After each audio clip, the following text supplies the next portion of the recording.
রাসূলুল্লাহ সাল্লাল্লাহু আলাইহি ওয়াসাল্লামকে এবার সাত আসমান থেকে উপরের জগতে আরো উঠালেন। সেখানে যাওয়ার পরে দেখলেন সিদরাতুল মুনতাহা। সিদরাতুল মানে হলো কুল বৃক্ষ, বড়ই বৃক্ষ। মুনতাহা মানে হলো শেষ, অর্থাৎ মাখলুকাতের যত জ্ঞানের পরিধি আছে সব কিছু আল্লাহ তাআলা এই সিদরাতুল মুনতাহার নিচে রেখে দিয়েছেন। বলেন সুবহানাল্লাহ।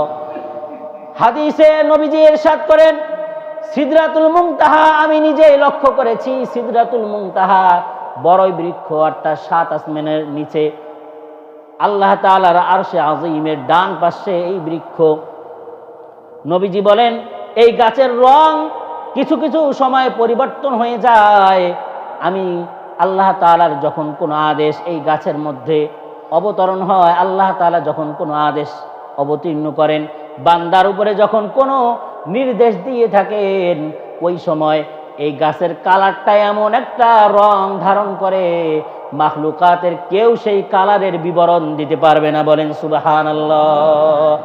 নবীজি বলেন, সিদরাতুল মুনতাহা বড়ই বৃক্ষ এমন একটা গাছ, এই গাছের পাতাগুলো হলো হাতির কানের মতো।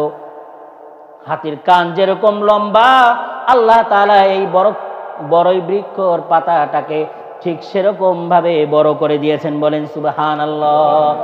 আর এই গাছের মধ্যে যেই ফলগুলো ধরে, আমি সেই ফলগুলো দেখেছি যেগুলো দেখতে বিশাল বড় মটকার মতো দেখা যায়। বলেন সুবহানাল্লাহ।